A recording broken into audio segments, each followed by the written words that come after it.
All right, we'll go ahead and start here in the room. Percy. Hey, Coach, how you doing? Well, Hey, after your last game, it was Skylar who said that you guys weren't ready to play.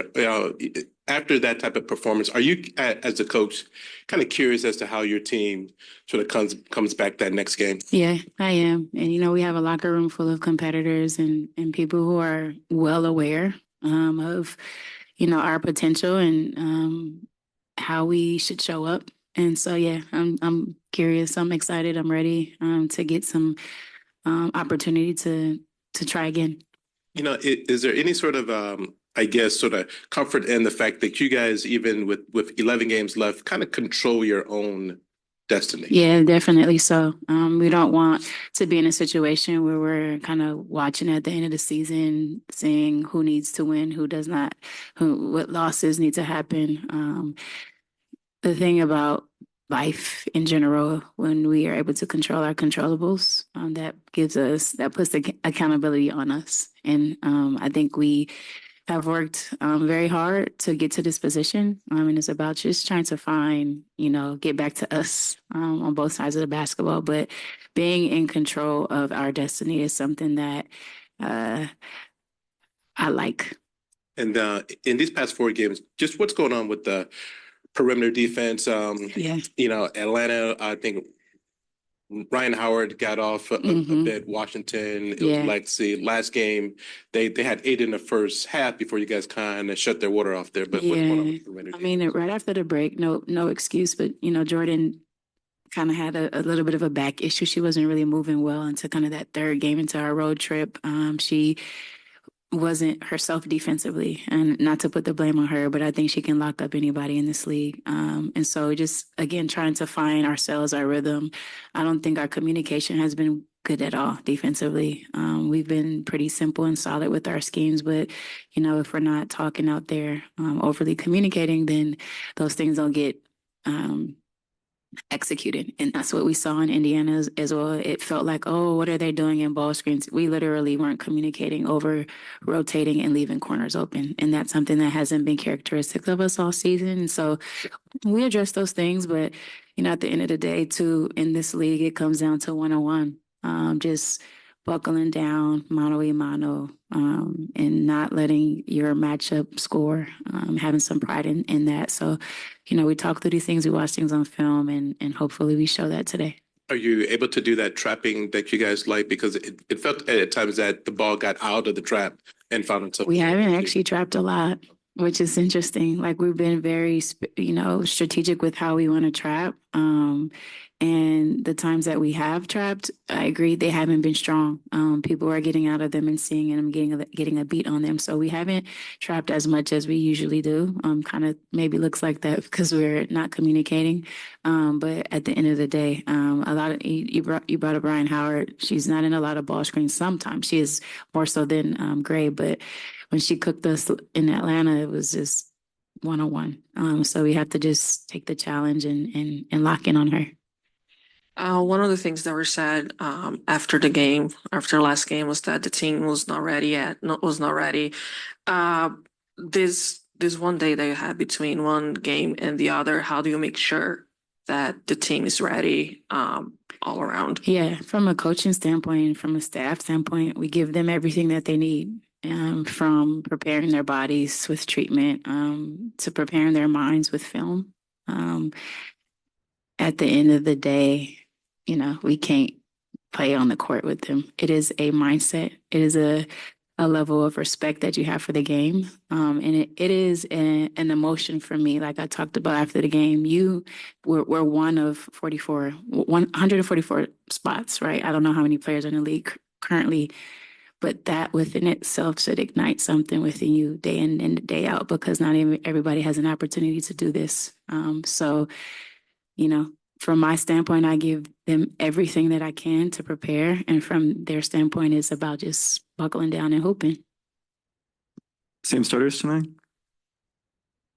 Did you talk to him? You'll know at the 30-minute mark, yeah. Had to ask. How are you preparing? I haven't seen what Tanisha said about Alicia Gray, but are you preparing as if she's going to be available for them?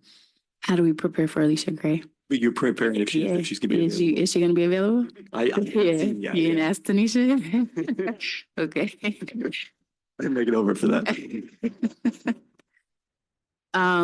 First of all, Alicia Gray is a challenging matchup because not a lot of her stuff is ball screen stuff. It's literally putting her head down into the rim, going hard, getting into the paint, and also she's able to shoot the three at a high clip. So her physicality, her quickness does present a matchup problem. What we will do is she'll see different matchups because you know, their team in general has an ability to go one-on-one at any moment and score.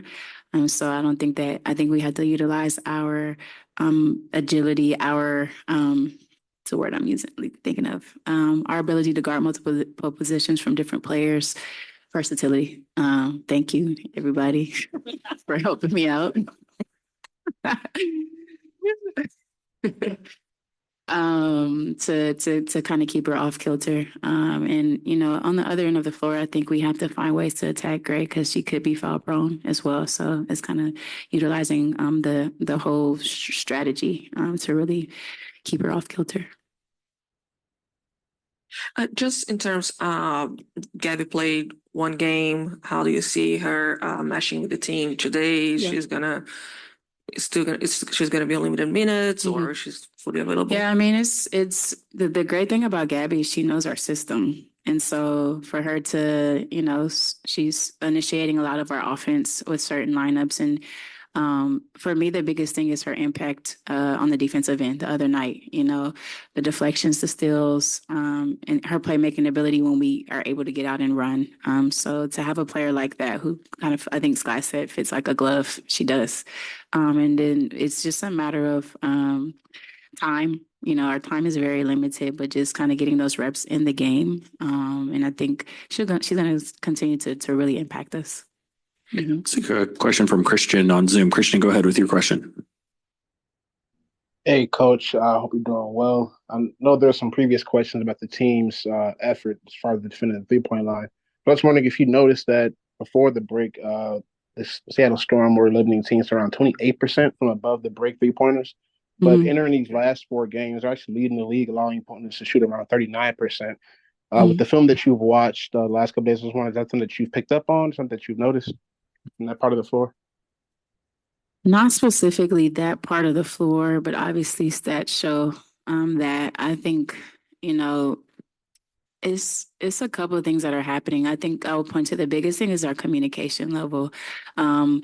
We've been having a lot of miscues, and an area of the floor comes into play when you think about those above the break threes. But when we're in our coverages, our guards have to do a better job of being physical and being to bodies, and B, the eyes of the defense, people who are behind it, whether it's our post players or anybody coming into a coverage, we need to be confident and communicate and loud. And I don't think, you know, we haven't done that after the break. You know, we can chalk it up to a lot of things, not a lot of practice time with the whole unit, fatigue, that.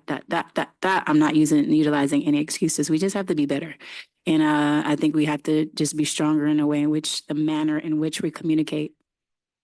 And as far as the team's communication before the break, I believe around 36% of the team's 2-point field goals were unassisted. But now over the last four games, this is hovering around 49%. Would you say that's the communication aspect as well? That's offense, that's filling the game, that's having the wherewithal to take better shots, move the basketball. Unassisted is a stat that, you know, we had that stat last season, and, you know, you have playmakers on this team in which can create a shot. But honestly, we got to hit shots when we are moving the basketball. I would love to hear your potential assist stat as well, because I feel like that is a high stat. At the end of the day, sometimes we're just not hitting shots. So I think that's a couple of things that's going on right now. Getting into a flow, definitely we need to move the ball better and take better shots. But also when we get open shots, we got to hit them. Yeah, Percy, go ahead and wrap us up.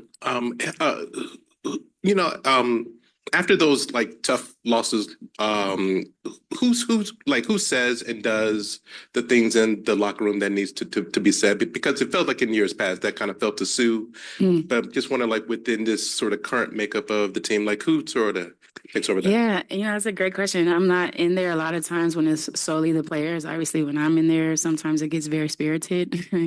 But I'm sure it comes from Sky and Eka. I'm sure Jules in there. Sammy, I think, is another good voice. But you would probably have to ask them. I'm not sure. When I come in there, it's pretty quiet. All right, thanks, Coach. We'll see you after the game.